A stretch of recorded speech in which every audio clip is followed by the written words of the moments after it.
तुम साधारण मनुष्य नहीं हो सकते। कौन हो? कौन हो तुम?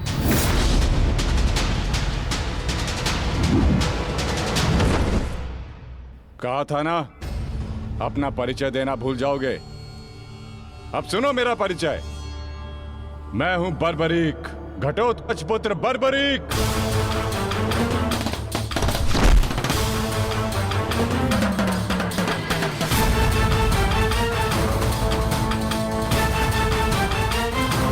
बालक, अपना परिचय देने से पूर्व मेरा नाम तो जान लेते।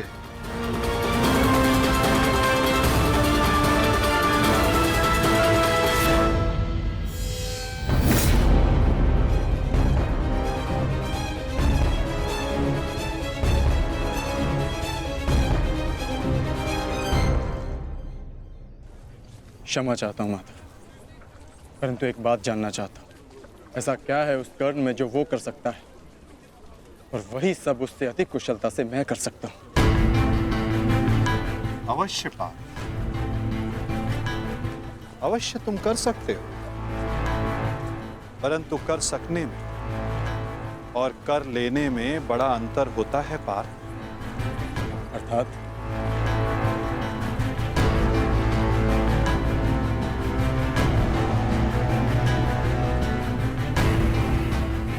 शब्द और अर्थ के फेर में मत पड़ो पार्थ, उससे कोई लाभ नहीं होता। नहीं माता, लाभ है। बहुत गुणगान सुन लिया कर्ण का। आज तक मैंने आपकी हर बात आंख मूंद कर मानी है, परंतु आज मुझे साक्ष्य चाहिए, प्रमाण चाहिए कि कर्ण श्रेष्ठ क्यों है।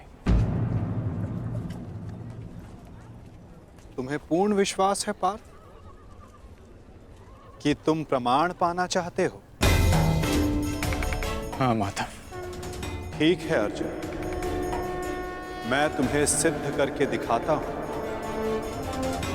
कदाचित उसके पश्चात तुम्हें विश्वास हो जाए। यदि फिर भी विश्वास ना हुआ तो?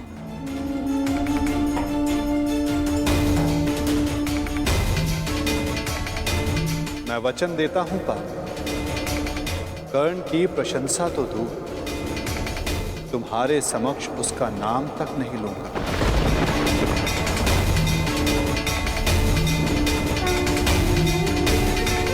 करके दिखाता हूं, कदाचित उसके पश्चात तुम्हें विश्वास हो जाए। यदि फिर भी विश्वास ना हुआ तो? मैं वचन देता हूं पार्थ, कर्ण की प्रशंसा तो दूर, तुम्हारे समक्ष उसका नाम तक नहीं लूंगा। मैं परीक्षा के लिए तैयार हूं माता।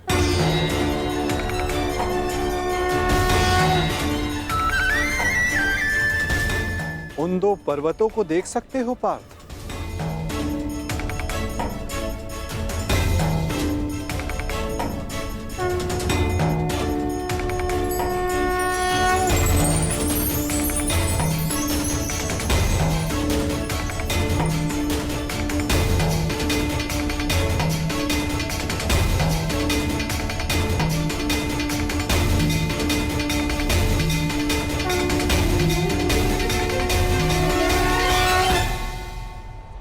स्वर्ण पर्वत? हाँ पार्थ, अब ये दोनों पर्वत स्वर्ण में परिवर्तित हो चुके हैं।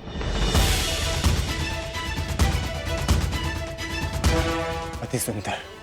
स्वर्ण वो वस्तु होती है पार्थ जिसे हर कोई अर्जित करना चाहता है। और अब मैं ये कहता हूं कि इन दोनों स्वर्ण पर्वतों पर तुम्हारा अधिकार है।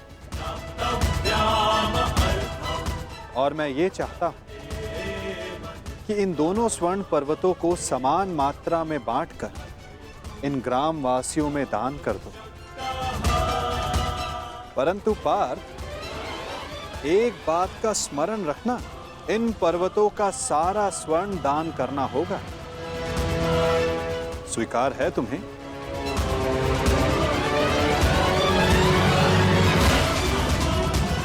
मुझे स्वीकार। आज्ञा दीजिए मां। ग्रामवासियों,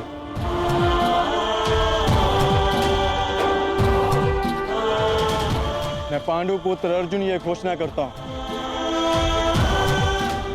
ये दोनों स्वर्ण मेरु समान मात्रा में विभाजित करके आप सबको दान में दिए जाएंगे।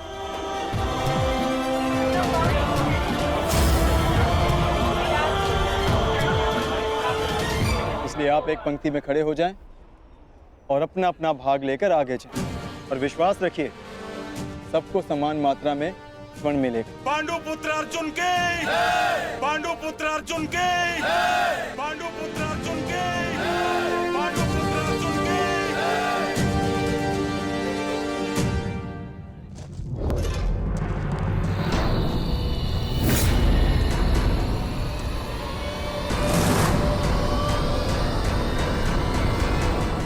ये क्या है पुत्र? अब कौन सी समस्या उठा लाए अपने कंधे पर? हाँ बार्बरिक, कौन है ये? और इनकी ये दशा किसने की? चिंता ना करो माता, ये केवल मूर्छित ही हुए हैं। परंतु कैसे? बस ये मुझे चुनौती देने की भूल कर बैठे। मुख से तो ये मूर्ख नहीं लगते, पर कार्य मूर्खों वाला कर बैठे।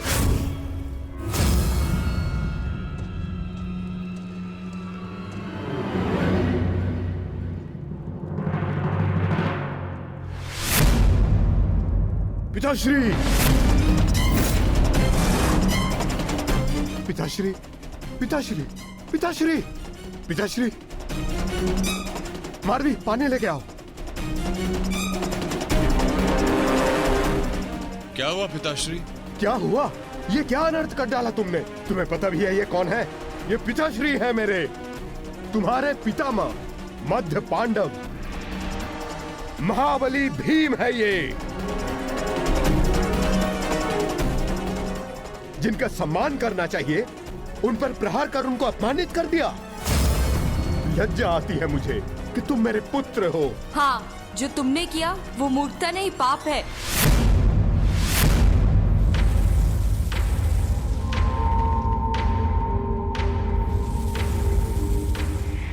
रुको,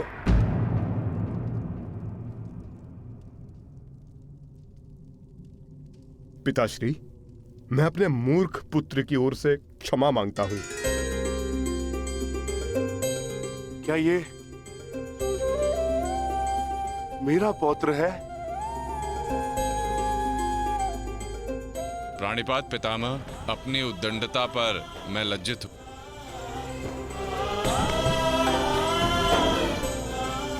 और मैं गर्वित हूं कि तुम मेरे पौत्र हो।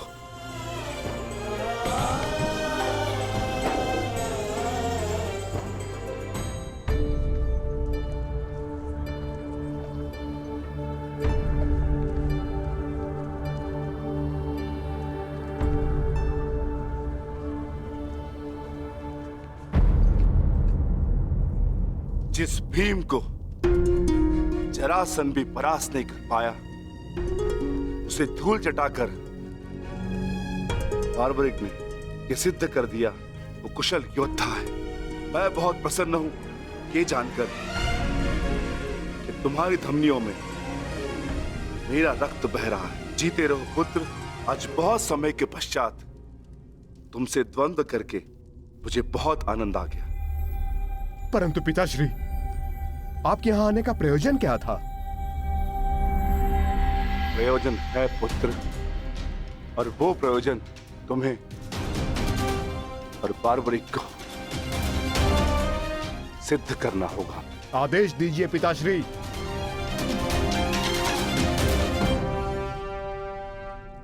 कौरवों और हमारे मध्य महायुद्ध आरंभ होने वाला है। तुम मेरे वंश के वीर हो।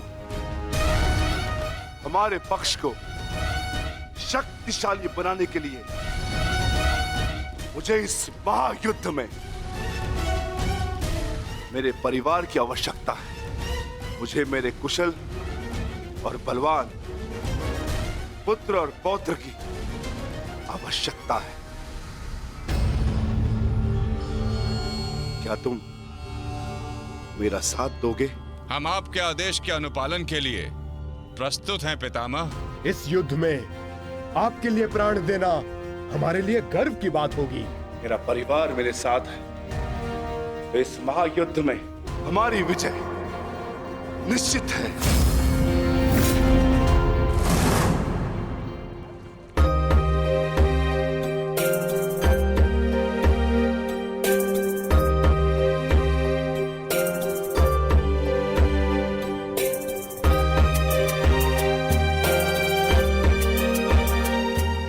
ये लोग तो पहले भी अपने भाग का स्वर्ण ले चुके हैं।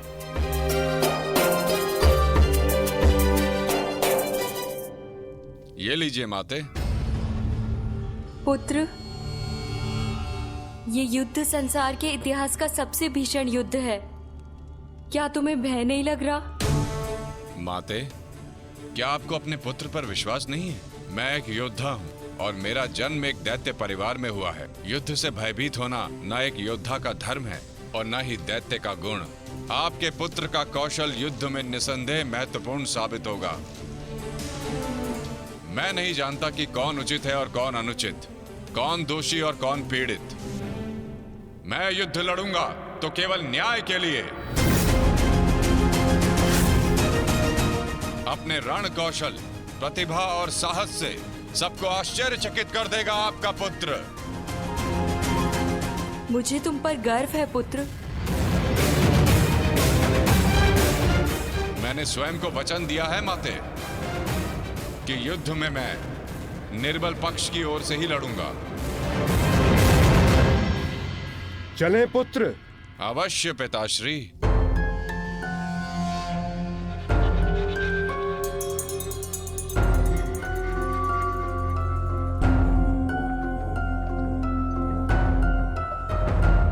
रुक जाइए, थोड़ा विश्राम करते हैं। कुछ समय पश्चात पुनः प्रारंभ करें।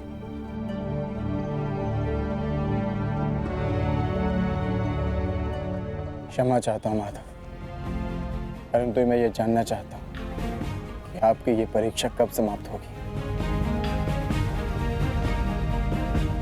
अभी तक तो मैं आधा पर्वत भी नहीं बांध पाया और थकान सा अनुभव कर रहा हूँ। पार्थ, अभी तो तुम्हारी परीक्षा का आरंभ हुआ है और तुम इतना शीघ्र थक गए। थक तो मैं गया ही हूँ माधव, परंतु पराजय स्वीकार नहीं करूंगा। क्षमा चाहता हूँ माधव, परंतु अभी तक मुझे आपकी इस परीक्षा में आपका उद्देश्य समझ नहीं आया। ठीक है पार्थ, मैं तुम्हें अपना उद्देश्य बताता हूँ। इस कहानी का दूसरा कोण तुम्हारे समक्ष लाता हूँ। अब तुम्हें स्वर्ण नहीं बांटना है, बस यहाँ खड़े रहकर जो कुछ भी घटित होगा उसका साक्षी बनना है।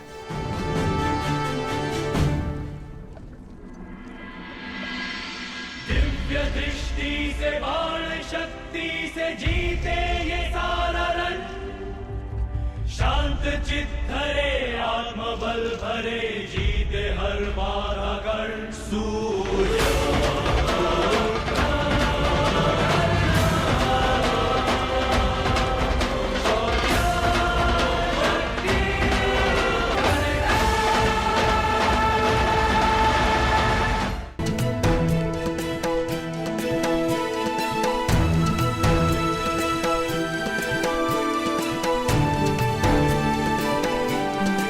प्रणिपात वासुदेव।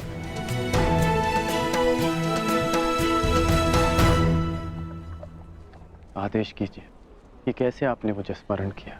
मित्र, एक महत्वपूर्ण कार्य के लिए तुम्हारी सहायता चाहिए मुझे। बड़े समय से इस कार्य को पूर्ण कैसे करूं, उसके विषय में सोच रहा था, तो तुम्हारा स्मरण हो आया। और मुझे पूर्ण विश्वास है कि तुम्हारे अतिरिक्त इस कार्य को और अधिक उत्कृष्टता से कोई नहीं कर सकता। ये मेरा सौभाग्य है कि आपने मुझे अपना मंतव्य पूर्ण करने के लिए योग्य समझा। वो दो स्वर्ण पर्वत देख सकते हो मित्र?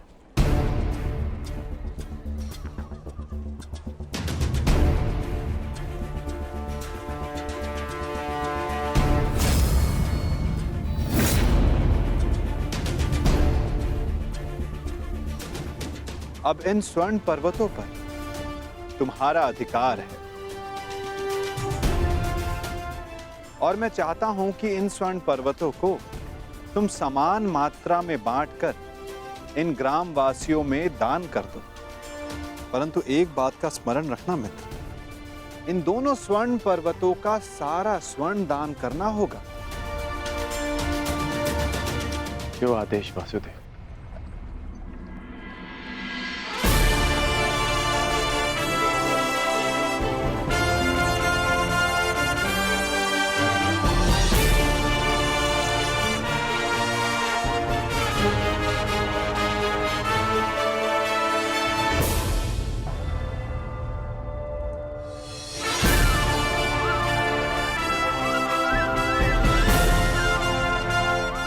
मैं सभी ग्रामवासियों से निवेदन करता हूं कि ये दोनों स्वर्ण पर्वत अब आपके अधीन है। आप सब जाकर इस सारे स्वर्ण को आपस में समान भाग में बांट लें।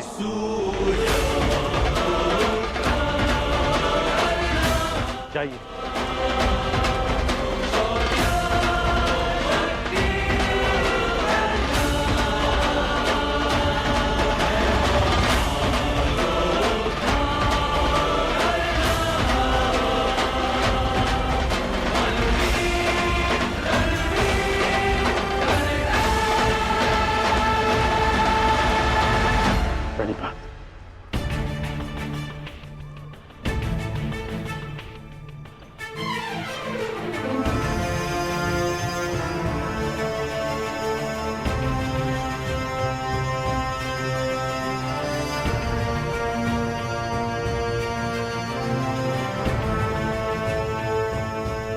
तुम्हें ये स्वर्ण इन ग्रामवासियों में बांटना था, परंतु तुम भी इन ग्रामवासियों की भांति ही स्वर्ण के प्रति आकर्षित हुए। कदाचित तुम स्वर्ण को ऐश्वर्य और सम्मान प्राप्त करने की वस्तु समझते हो। तुमने अपने अनुमान से इस स्वर्ण को इन लोगों में दान किया, परंतु तुम्हें इसका ज्ञात नहीं था कि किसको कितनी आवश्यकता है। और कर्ण के मन में इस स्वर्ण को लेकर कोई आकर्षण, कोई लालच नहीं था पार्थ। और ये सब ग्रामवासियों में दान करके वो वापस लौट गया। पार्थ, जिस पर दान करने का उत्तरदायित्व हो, उसके मन में वस्तु के प्रति लोभ नहीं होना चाहिए।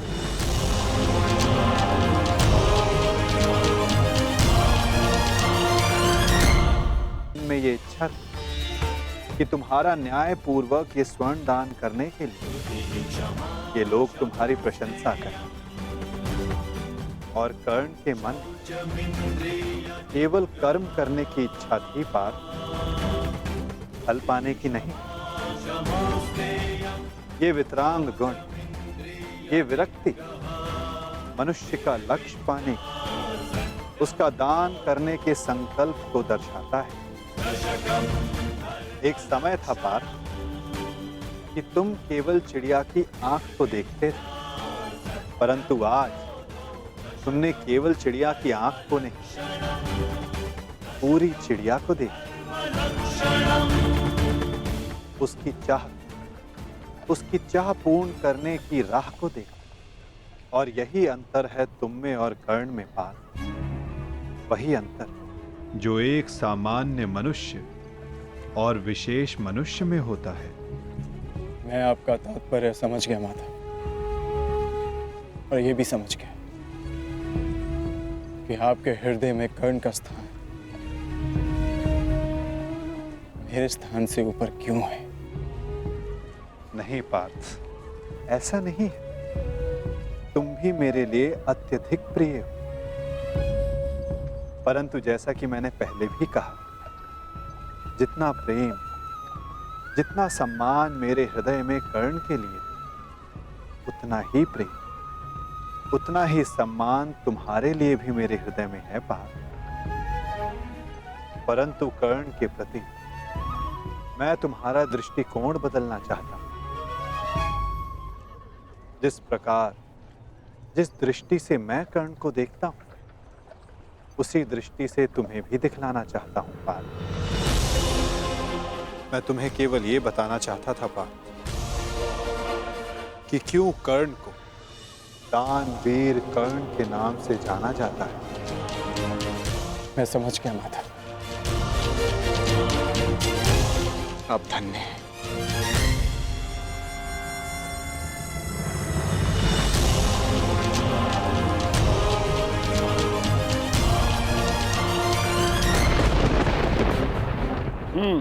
बड़ा दानवीर है ये कर्ण वासुदेव। आपकी परीक्षा तो पूर्ण हो गई, अब मेरी बारी। अब मैं बताऊंगा कि दानवीर होने के नाम पर कितना बड़ा ढोंग कर रहा है ये कर्ण। अब केवल अर्जुन को ही नहीं, पूरे संसार को ज्ञात होगा ये सूर्यपुत्र कर्ण कितना महान दानवीर है।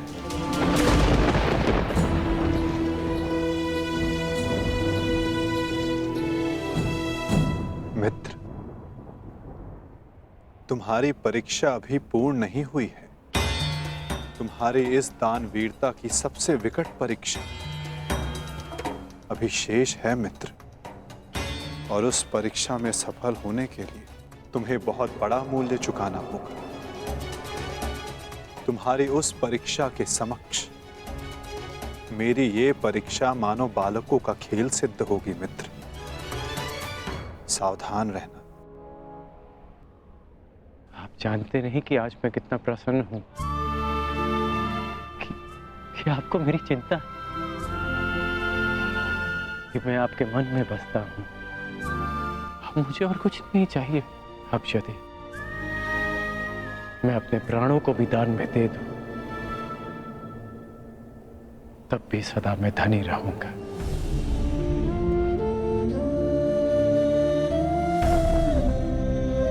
बड़ी बात वासुदेव।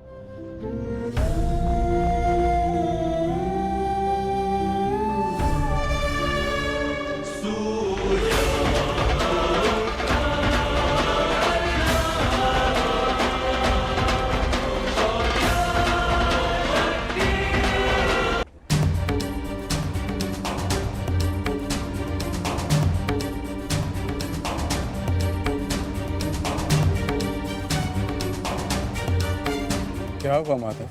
कुछ हुआ नहीं पार्थ, परंतु शीघ्र ही होने वाला है। पार्थ, प्रतीत होता है कि तुम्हारे भ्राता विकोदर वापस लौट आए हैं।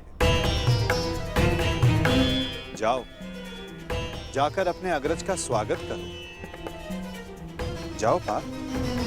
आप नहीं आएंगे माधव? तुम जाओ पार्थ,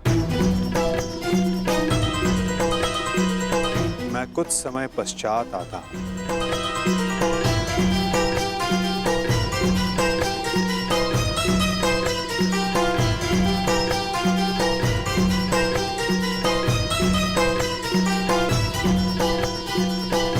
मुझे क्षमा कर देना वीर बर्बरीक। बस करो नकुल, मुझे कुछ नहीं हुआ है। कुछ नहीं हुआ? राधा भीम, आप अपनी दशा देख रहे हैं? किसने किया ये सब? बस एक बार उसका नाम बता दीजिए, जीवित नहीं छोड़ूंगा उसे। मैंने।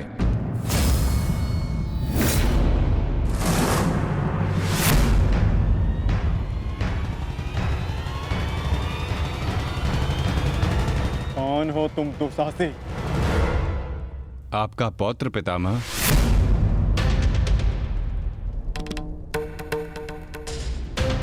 घटोत्कच पुत्र बर्बरीक हूं मैं।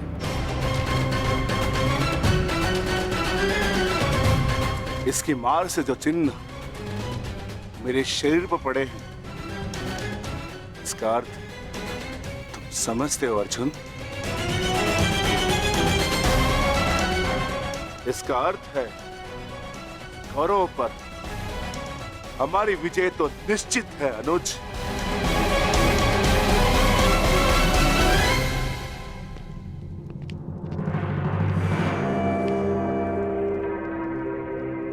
बार्बरिक बल और युद्ध कौशल दोनों में सर्वश्रेष्ठ है।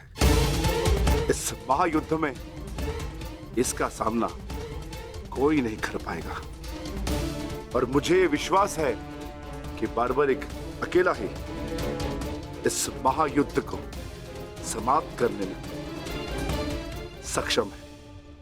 तो ये तो बहुत प्रसन्नता की बात हुई।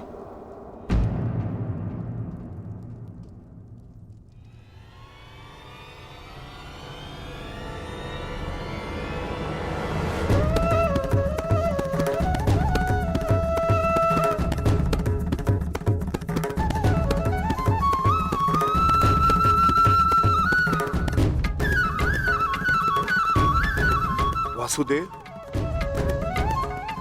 ये मेरा पौत्र बार्बरिक है। बार्बरिक, ये मेरे भगवान कृष्ण।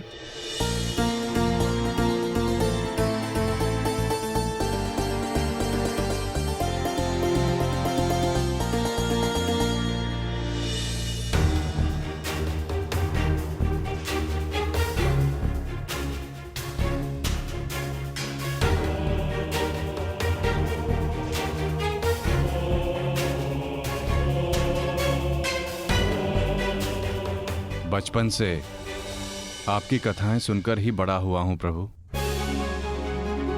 आप मेरे स्वप्न में आते थे। मैंने देखा कि आप ही मेरे मुक्ति मार्गदर्शक हैं।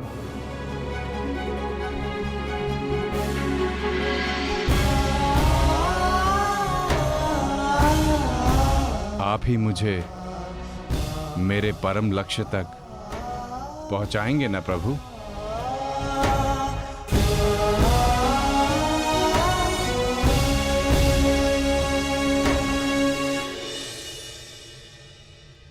तो तुम्हें लगता है बर्बरिक कि तुम स्वयं ही अकेले इस युद्ध को समाप्त कर सकते हो?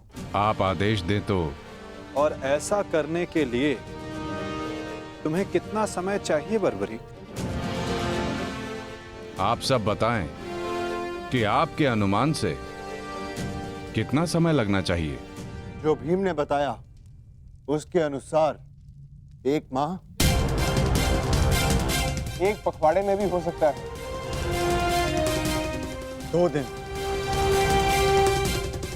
नहीं, केवल 1 दिन।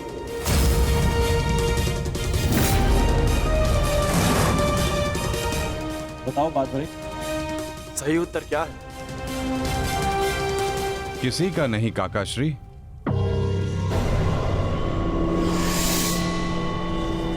तो बताओ बर्बरिक, कितना समय लगेगा तुम्हें? केवल उतना जितना 3 बाणों का संधान करने में लगता है।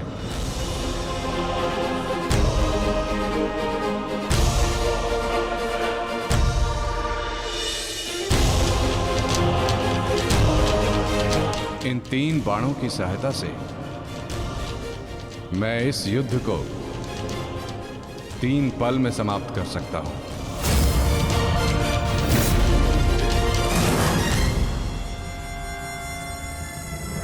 चाहे जितने भी शत्रु मेरे समक्ष हों, इन 3 बाणों से मैं सभी का नाश कर सकता हूं।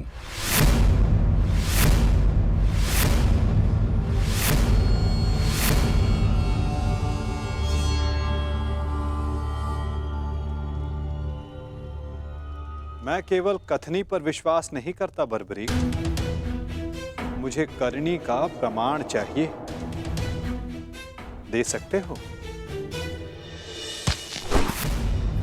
तुम राधे नहीं कुंती पुत्र हो।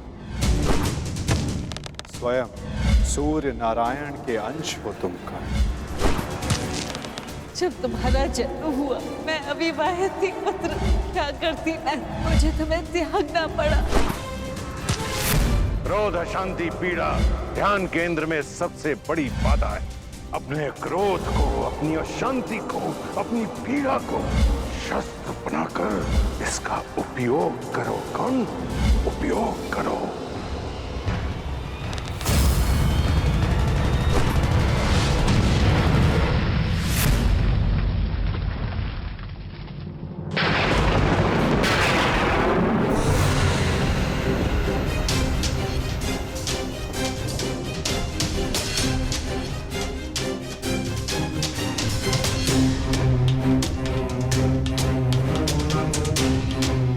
मैं इंद्र हूं, देवराज इंद्र। सूर्य को भी अपने नियंत्रण में कर सकता। तो तुम क्या हो? जितना भी अभ्यास करना है कर लो। कर्ण, धनुष से बाण चला लो। हाल के बिना योद्धा को मरना ही होता है।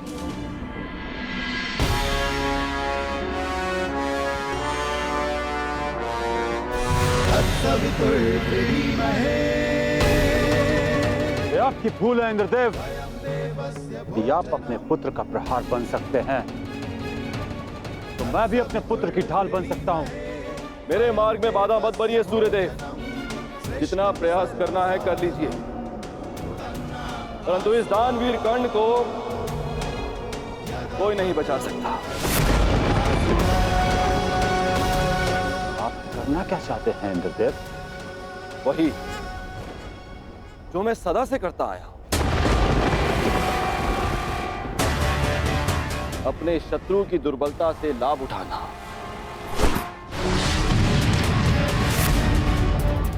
मैंने सुना है कि सूर्य उदय के समय यदि कर्ण से कोई दान मांगे तो वो अस्वीकार नहीं करता, मांगने वाले को निराश नहीं करता, दान अवश्य देता है। अर्थात कर्ण की दुर्बलता उसकी दान वीरता है और उसकी शक्ति वो कवच और कुंडल, तो जन्म से ही उसके लिए आपका आशीर्वाद है। जब एक ब्राह्मण दान में उससे वो कवच कुंडल मांगने जाएगा तो इस संसार को पता चलेगा कितना महान है ये सूर्य पुत्र कर्ण। यदि दान दिया तो मेरे पुत्र अर्जुन के हाथों अपने प्राण खोएगा, और यदि नहीं दिया तो मेरे हाथों सम्मान। सूर्यदेव, इन दोनों ही परिस्थितियों में विजय तो देवराज इंद्र की ही होनी है। यह धर्म है इंद्रदेव। कवच और कुंडल कर्ण को उसके पिता का दिया हुआ उपहार है। यदि आपका पुत्र मेरे पुत्र को पराजित करने में असमर्थ है तो इस भांति आप एक बहुत ही नीच कार्य करेंगे। यह अनुचित है। इसमें अनुचित क्या है सूर्यदेव? आपने अपने पुत्र कर्ण की रक्षा के लिए उसे कुंडल और कवच दिए। मैं अपने पुत्र अर्जुन की रक्षा के लिए वो कुंडल और कवच छीन लेना चाहता हूं। मैं ऐसा कदापि होने नहीं दूंगा। वो तो आपकी क्षमता पर निर्भर करता है सूर्यदेव। आप जो करना चाहते हैं आप करने के लिए स्वतंत्र हैं, परंतु कल या तो आपका मान रहेगा या आपके पुत्र को आपका दिया हुआ उपहार। मेरा पुत्र है वो सूर्य पुत्र कर्ण। शीघ्र ही आपको अपनी भूल की अनुभूति हो जाएगी। कल प्रातः संसार पर सूर्य का प्रकाश पड़े या ना पड़े, परंतु ज्ञान का प्रकाश आपकी बुद्धि पर अवश्य पड़ेगा।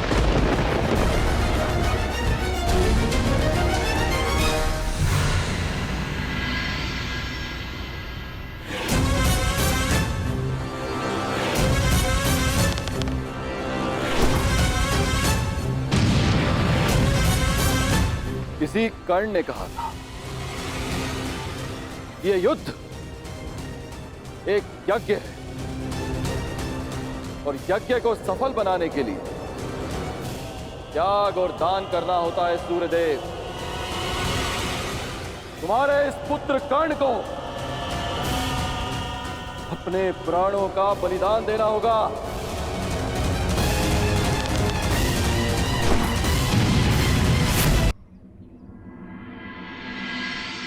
मुझे ये बाण मेरी आराध्य देवी ने दिए हैं प्रभु। इन बाणों के लक्ष्य पर जो शत्रु होगा उन सभी का नाश हो जाएगा प्रभु। परंतु इतने भीषण युद्ध में तुम अपने शत्रुओं को पहचानोगे कैसे बारबरीक? सभी शत्रुओं पर लक्ष्य साधना इतना सरल कार्य नहीं। यदि तुमने अपने इन बाणों का संधान किया तो तुम्हारे मित्र भी मारे जा सकते हैं, और वो निरपराध भी जो इस युद्ध में भाग नहीं ले रहे। इसलिए मुझे ये 3 बाण दिए गए हैं प्रभु। मेरे पहले बाण में भरी लाल भस्म मेरे सभी मित्रों और सहयोगियों को चिन्हित करेगी। मेरा दूसरा बाण उन सभी को चिन्हित करेगा जो इस युद्ध में भाग नहीं ले रहे या निष्पक्ष हैं।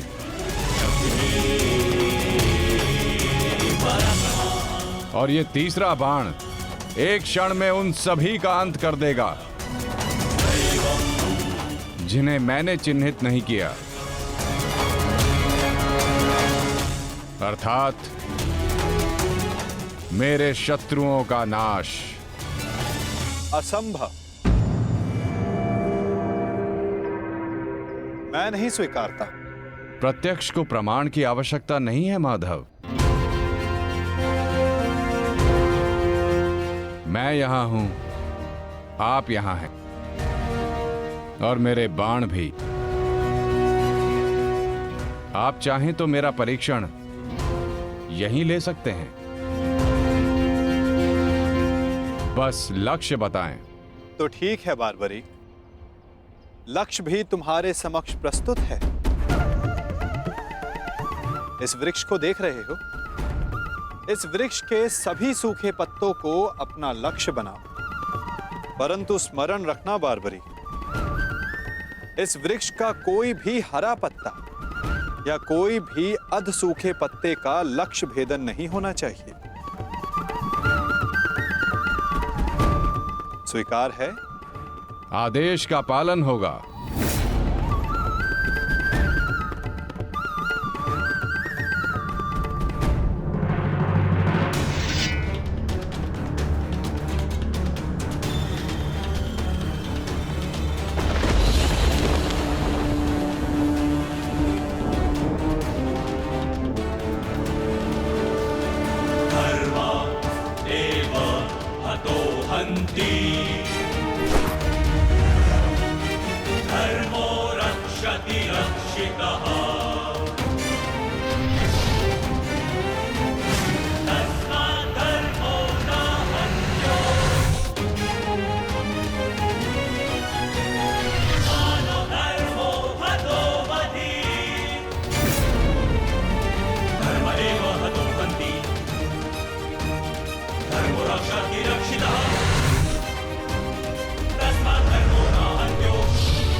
सभी अनचिन्हित पत्रों का लक्ष्य भेद हो।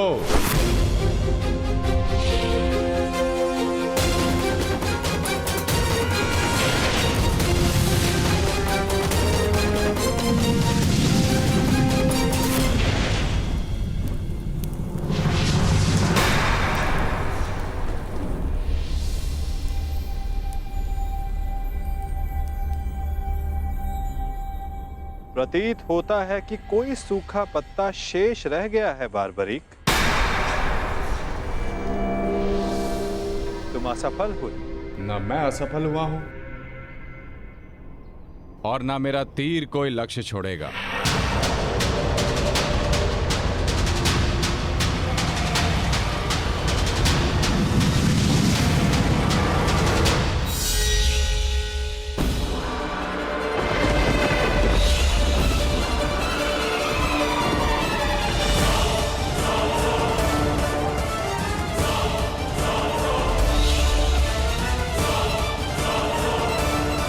आपके चरण मेरे बाण के लक्ष्य के मध्य में आ रहे हैं प्रभु।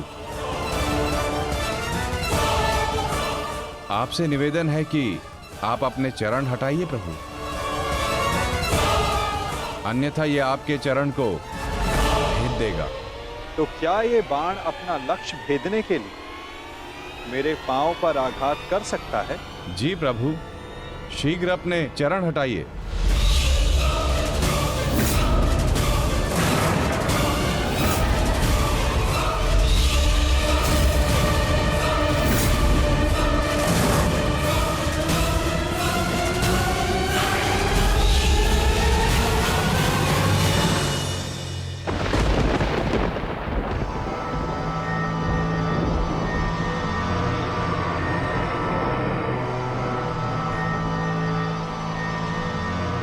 ये क्या किया वासुदेव?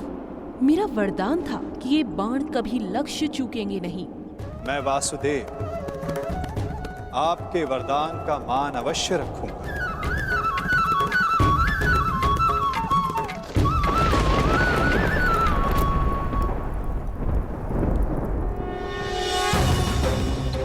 देवी, आपका ये बाण मेरा चरण भेद नहीं पाया, परंतु अब से मेरे शरीर का ये भाग सबसे दुर्बल होगा।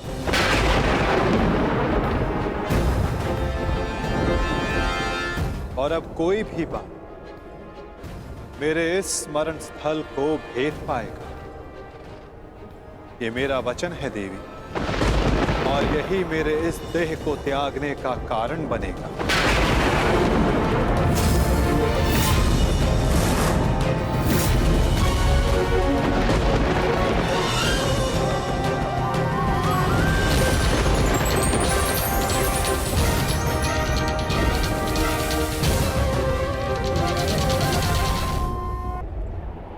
मेरे इस स्मरण स्थल को भेद पाएगा। ये मेरा वचन है देवी, और यही मेरे इस देह को त्यागने का कारण बनेगा।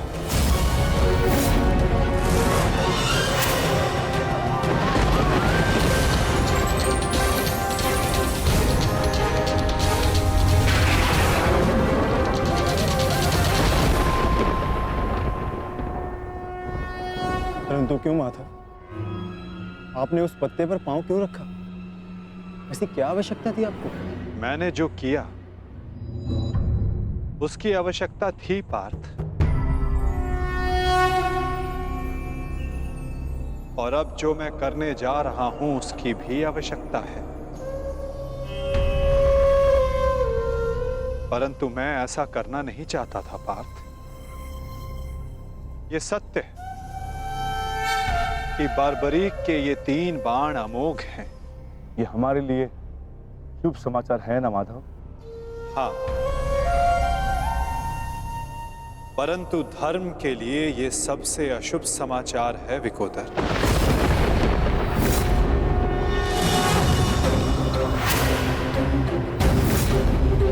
ये युद्ध केवल कौरवों और पांडवों के मध्य नहीं है।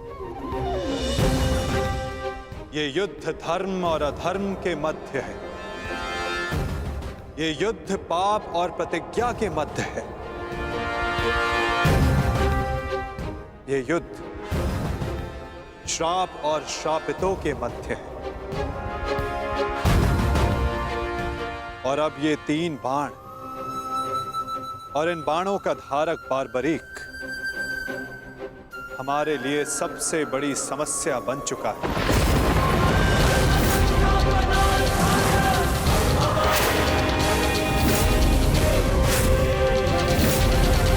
इसी कारण बारबरीक का अंत अब अनिवार्य है।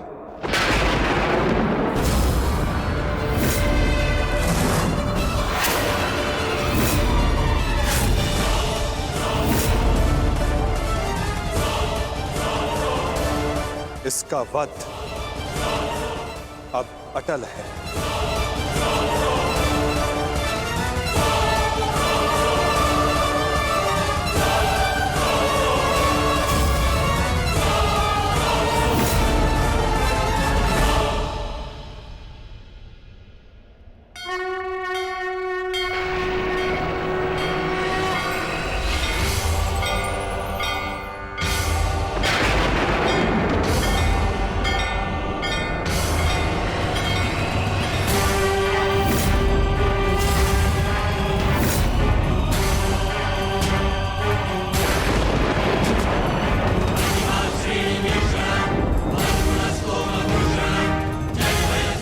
नहीं, नहीं वासुदेव, मेरे जीवित रहते मैं ऐसा नहीं होने दूंगा। सुदर्शन चक्र को बारबरी तक पहुंचने से पहले मेरे मस्तक से होकर जाना होगा। यही नियति है भीम, और तुम ये भली भांति जानते हो। बर्बरीक का अंत अब अनिवार्य है, अन्यथा युद्ध में सबका विनाश निश्चित है। मेरे पास अब और कोई विकल्प शेष नहीं।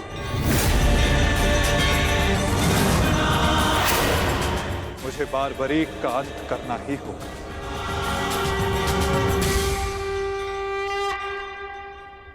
किंतु माता, इसका कोई समाधान तो निकल ही सकता है ना। हम बारबरीक को युद्ध से दूर भी तो रख सकते हैं। तो फिर इसका अंत अनिवार्य क्यों?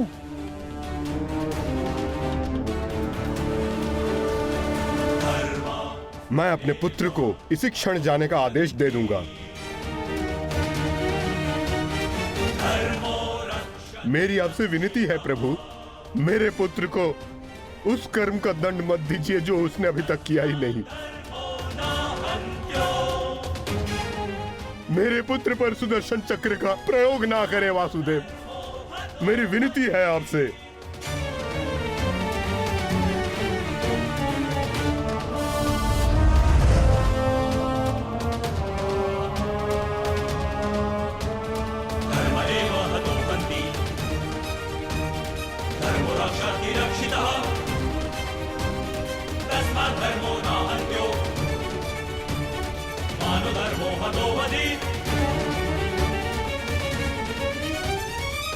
रुकिए पिताश्री।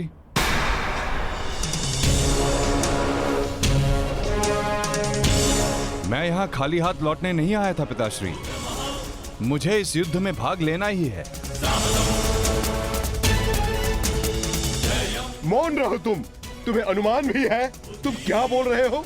कदाचित मैं दृष्टा कर रहा हूं पिताश्री, परंतु मैं एक योद्धा भी हूं, और एक सच्चा योद्धा युद्ध भूमि से विजय प्राप्त करके लौटता है या वीर गति पाकर।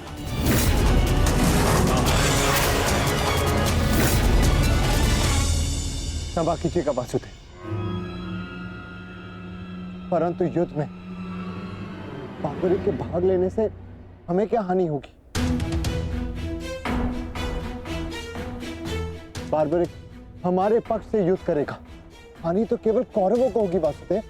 नहीं युधिष्ठिर, जो तुम्हें दिख रहा है वो सत्य नहीं है। क्यों बारबरीक, मैंने उचित कहा ना? मैं समझा नहीं वासुदेव। बारबरीक निश्चित रूप से हमारे पक्ष में लड़ेगा, तो इसमें क्या संदेह है? क्यों पौत्र? सत्य यह है कि मैं इस युद्ध में निर्बल पक्ष की ओर से भाग लूंगा।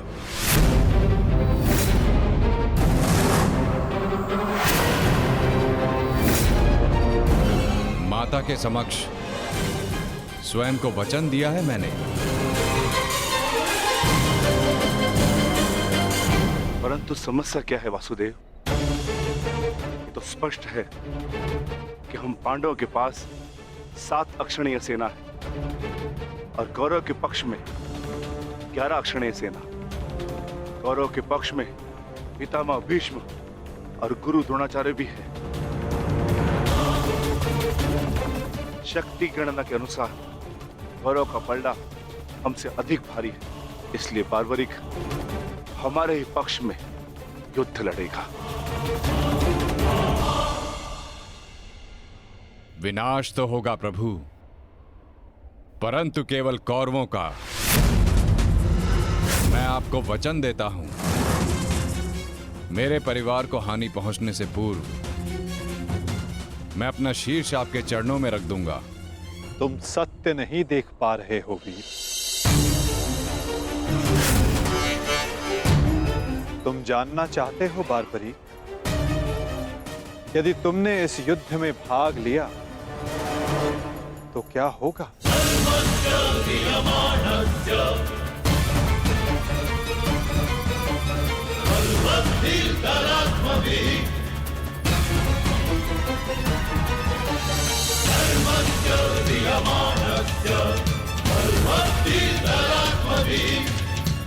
तो देखो,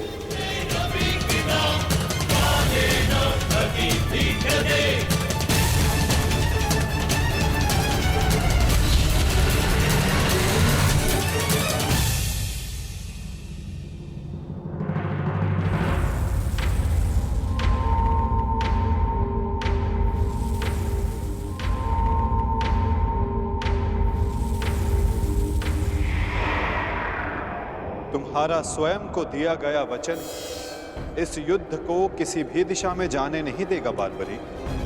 इस युद्ध का संतुलन बिगाड़ देगा। तुम निश्चित रूप से आरंभ में पांडवों के पक्ष में रहोगे, क्योंकि आरंभ में पांडव कौरवों से निर्बल होंगे, परंतु शीघ्र ही ये परिस्थिति बदल जाएगी बार्बरीक।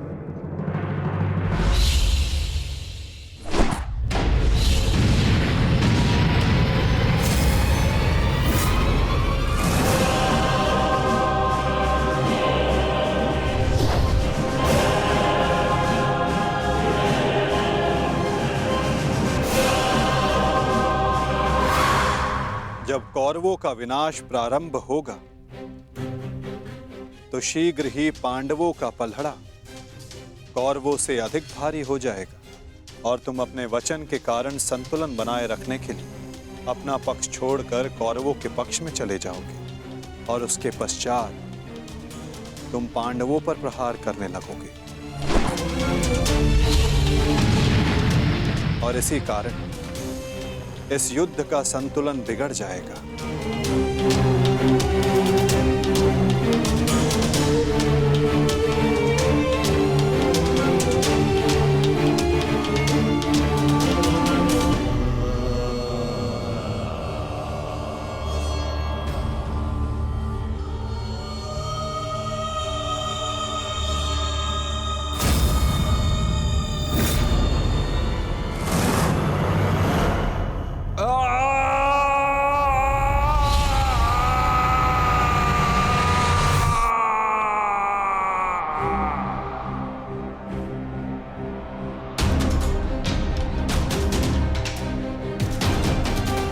यही सत्य है बार्बरीक।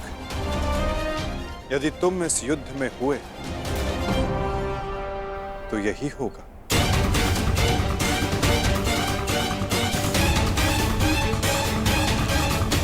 युद्ध में हुए तो यही होगा। तो मैं क्या करूं प्रभु?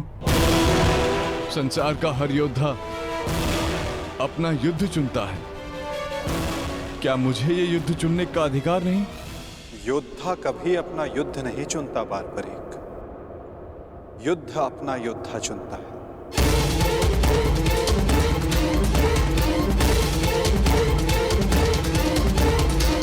तो आदेश दें प्रभु, मुझे क्या करना है?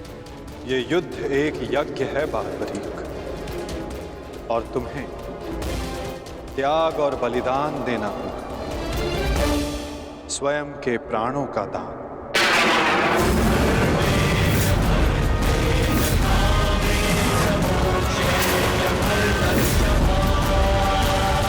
नहीं पौत्र, नहीं।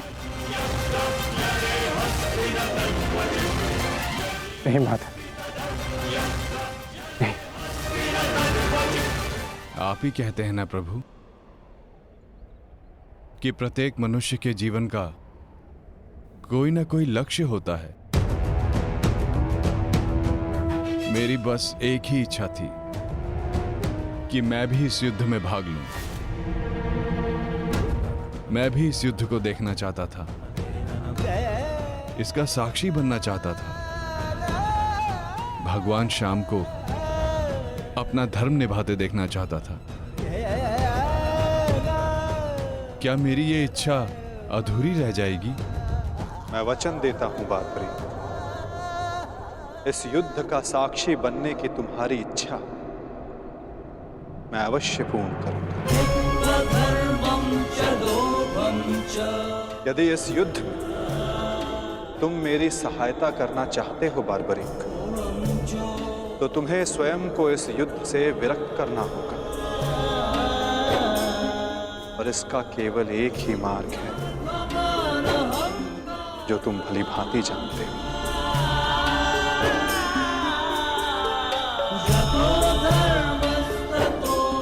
मैं समझ गया प्रभु।